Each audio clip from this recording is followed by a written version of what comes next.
culture, the people. So I really talked you guys up, so I need you to absolutely just go crazy. I need you to go so crazy that ERCOT sends us a bill for all the energy you're using, okay? Okay, are you ready? You ready for this? All right. Welcome to the stage, the incomparable, the magnificent David Boreanaz!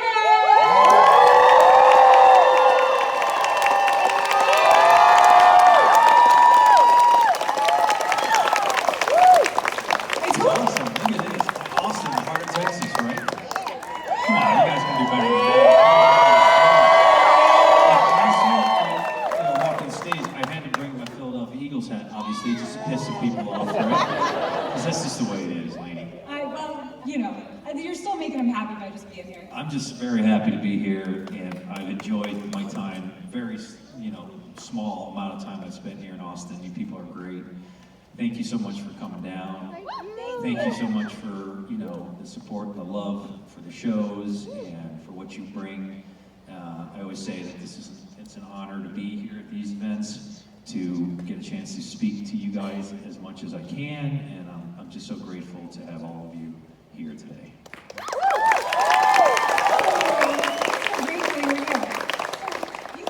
Incredible success with back-to-back projects that have entered the cultural zeitgeist. What is it that draws you to a project? How do you know when something's going to be a hit?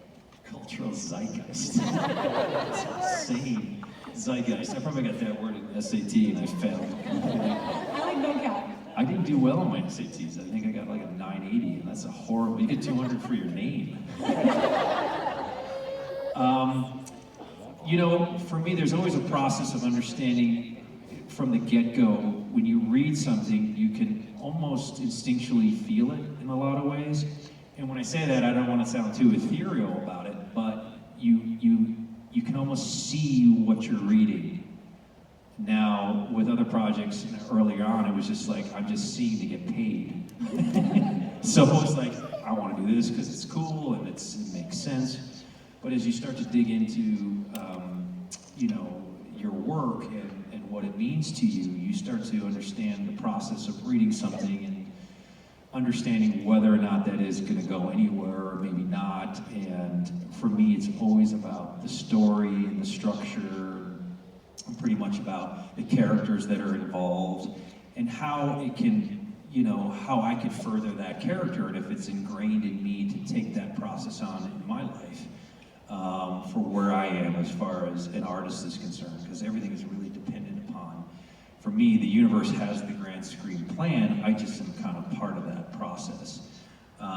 So it has a lot to do with reading the scripts and getting a feel for the character and what it's all about, but it's a gut instinctual feeling, because there are a lot of projects that I read that my agents are like, you have to do this because it's such a great cast that's involved, there's a great director that's involved.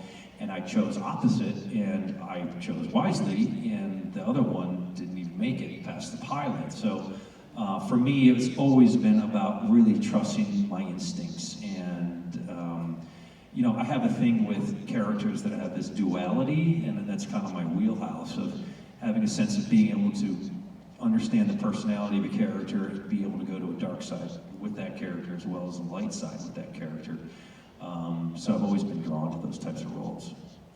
Well, that's amazing. You led me into my next question. I was wondering if you would talk about your creative process and how acting has impacted your life and stuff like that. I work with a woman whose name is Ivana Chubbuck.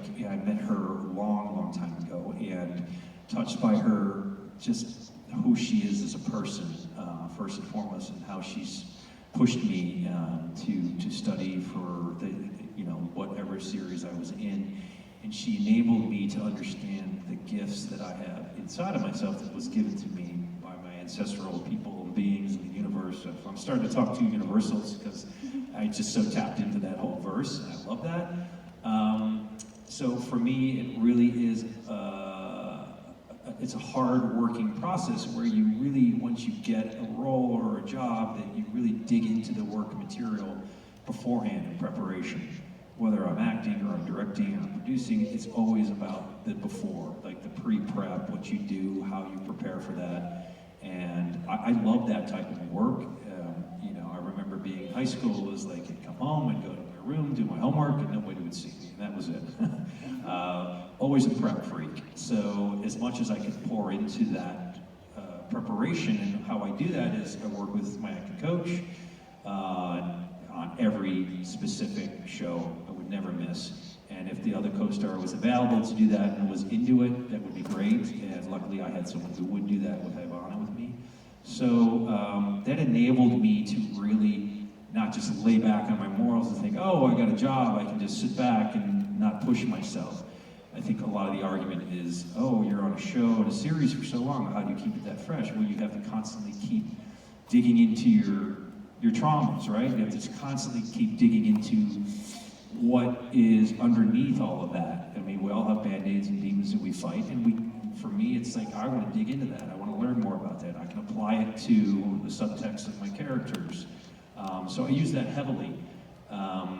And when I direct, it's like I do the same thing, and then I throw it out the door when I show up on set, and I feel the set, and I understand the energy, and I understand where the actors are coming from, so I understand that process. So I try to make it as comfortable as possible for them during the process of rehearsing, or maybe don't rehearse and just shoot. So I'm rambling. I would stop. It's great. It's wonderful. That's what everyone came for. So this is perfect. I know you've done stage acting before. Is that something that you are interested in doing more of?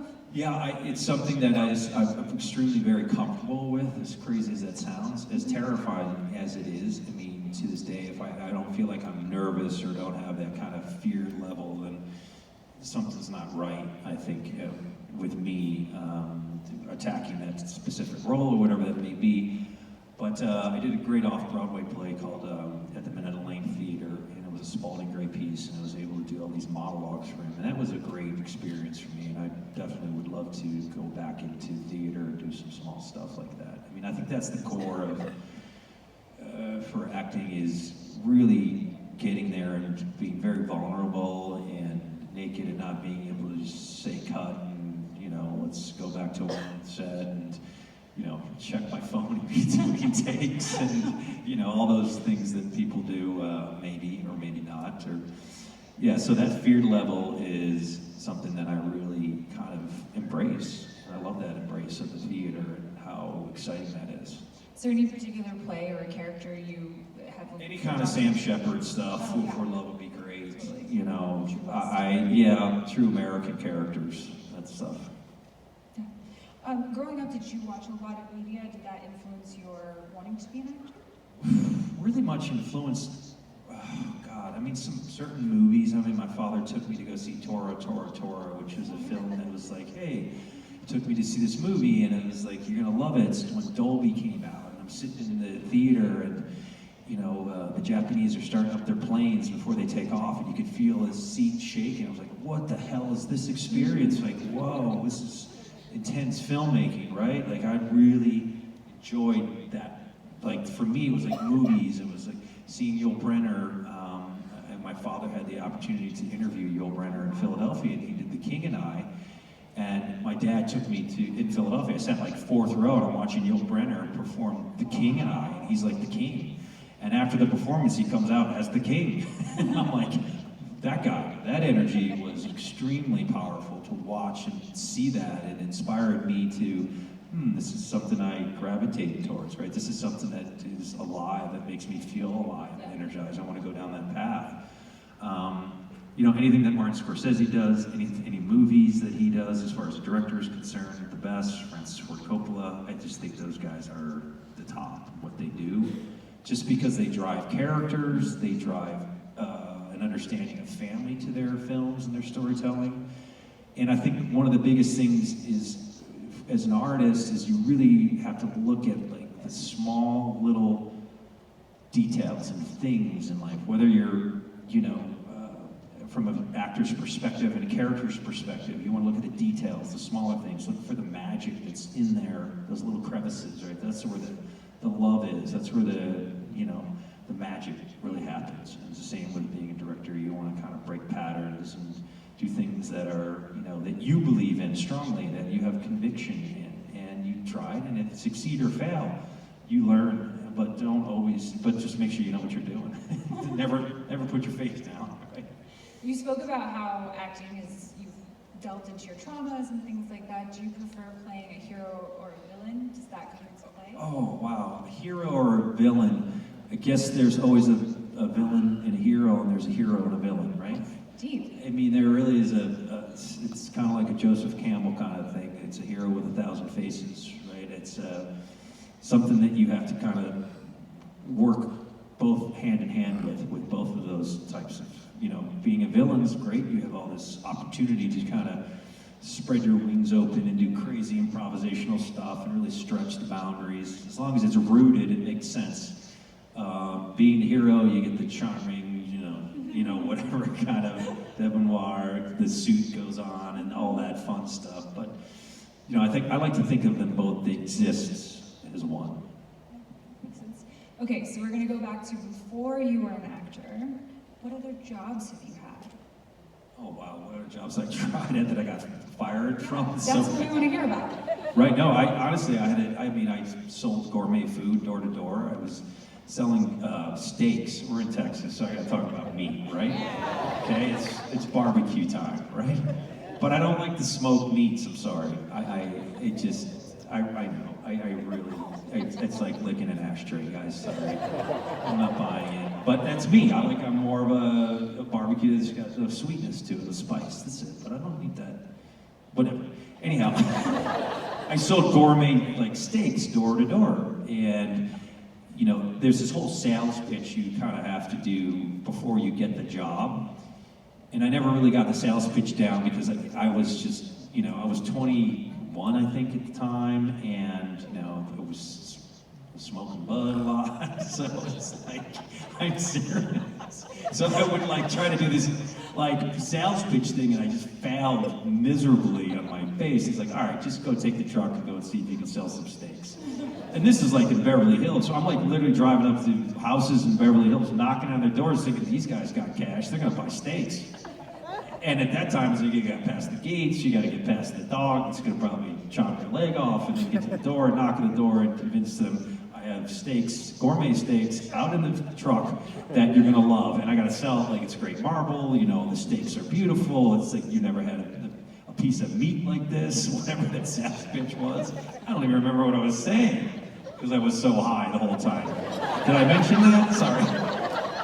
And this is just one of the jobs that I had that lasted a week. This didn't last long. And I was with another, wasn't really a friend, it was like a co-stoner kind of guy. Mind you, I'm 21, come on, give me a break. So I did this kind of hey, all right, she's like, well, I have chicken cordon bleus, I got steaks.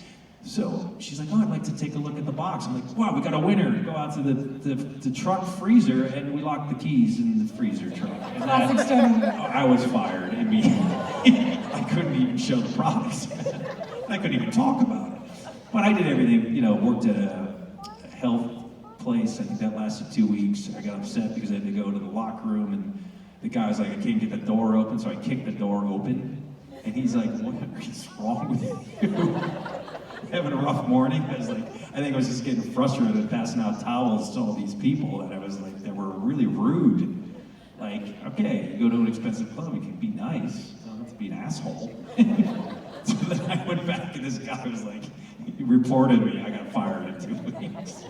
I've had ever painted houses on sets, and then I figured I don't want to do the whole waiting table kind of thing. I want to be around the sets and the environment. So I was a PA, I cleaned out honey wagons, I worked with, that was quite a job. Just plug the nose going and just get it out fast and just wipe it down. People really need to be a little bit more respectful in the bathroom, too. I learned that at an early age. And no, I wasn't stoned. I've done it. So working around the set for me was great. I worked as I got working props, Worked with Chris Penn on a movie, saw some great actors, work and be around them. It's Eric Roberts, Donald Pleasance, he was in the movie. I was a PA on, I drove him around once, that was cool. So all odd jobs. I kind of felt like being on a set and watching an actor prepare or watching a director do his thing was, to me, I was very in tune with that. That's super cool. So you starred in the iconic music video for Dido's White Flag. Can you talk about that? Dido White Flag. I watched it the other day. Did you? I did. Wow, that's so old. My God. It's like, You're so broody in it. Really? Yeah. Moody, me. Broody. Broody? Yeah. Yeah, well, that's another thing I don't live too well. I think I do. I got a job. You're really good at it. I'm good at brooding, right? Yeah. The brooding man. I swear I should have had a cologne called The Brood. Splash it on and you too can brood. What a disaster that would have been. Can you imagine? There's still time for that. No, that's not happening, lady. I'm so sorry. Okay, maybe. We'll see what happens. What was your question? Doesn't matter.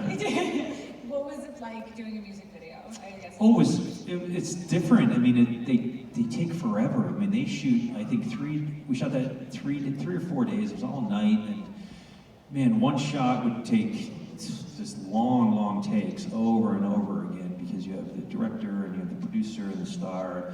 But I honestly did not know who Dido was. I know that sounds crazy, okay? And I was like, well, how could you not know who Dido was and you wanted to do a music video? I was like, I heard the song, I thought it would be cool, and my manager convinced me, and I was like, okay, great. So I went to get wardrobe fitted, and I was like, I don't know who Dido is. In the room, and she was in the room. Oh my God, I felt so embarrassed. I was like, oh shit. She's right there. And I'm like, I feel the burn off my back. Like, I was so sorry. Why am I in this position right now? Oh That gives the video a very interesting chemistry, I think. Yeah, it was fun. I mean, and then ironically, a co-star that I worked with, her ex-boyfriend married Dido. Oh. And it was full circle. Wow. And I remember telling that story, and she was laughing. But Dido was cool. She was like, no, I didn't know who Dido was. She started laughing. She said she was a good sport about it. That's good. And I just felt like an idiot. Felt horrible.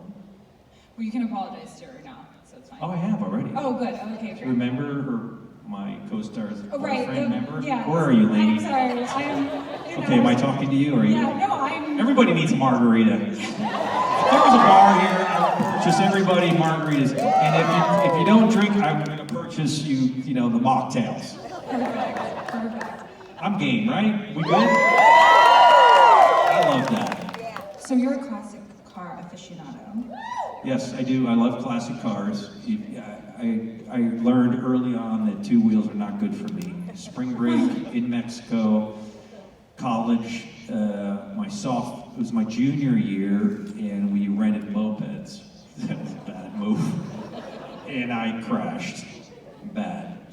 Yeah, thank God he just got a couple scratches, but then again, sophomore in college, you really don't feel things when you crash at spring break. Just hit your head 9 times on something.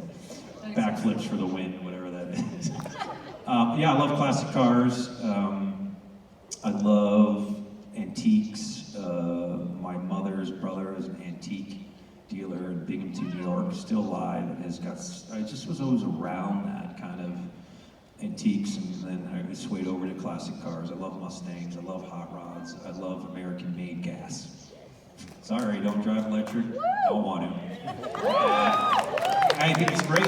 Hey, people say, whatever, it's good for the environment. It's not, it sucks. Fuck you. Are you kidding me? It's a battery. You're doing more damage. No, I don't want to get into that. Well, you're in Texas, which is oil is king, so I think you're in the right. Oil's king, let's go. There you go. Just burn it up, get a Hellcat, and get a Mustang, and just go out in the desert. Just drive, do donuts, whatever. Yeah, so I love classic cars. What's your dream car?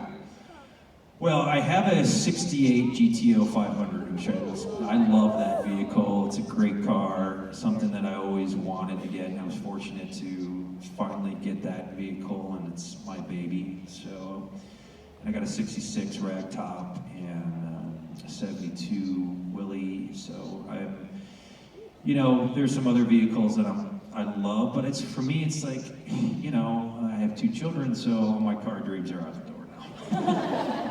It's like I work for them. My life's on hold.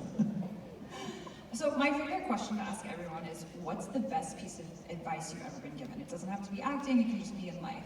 You just gotta be loose and lucky. You gotta, like, seriously, just, that was given to me by Art Rooney Sr., who was the old man from the Pittsburgh Steelers, who won many championships. And he had said to his team before they went out, you gotta be loose and lucky. And I remember being in Philadelphia, sitting on the couch with the Rooney families, and this was, you know, it was Pat Rooney, so they had so many kids. Everyone was a Rooney. There's so many of them. And we were watching Bosom Buddies. I'm aging myself now.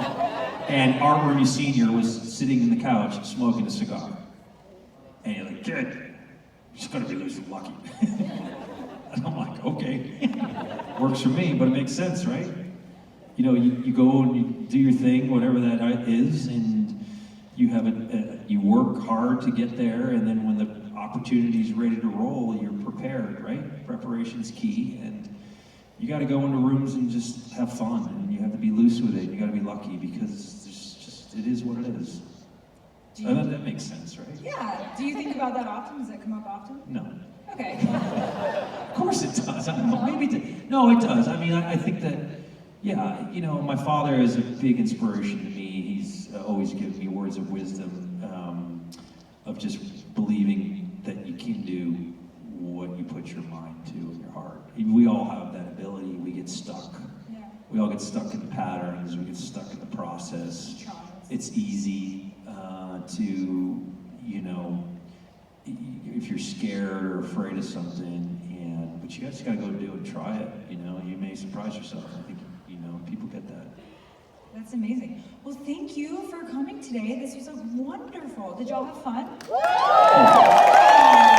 Thank you, I appreciate it. I really do. I'm gonna give smoked meat a second chance. Never gonna happen. I really appreciate everybody here in Austin, and God bless, and let's go Birds.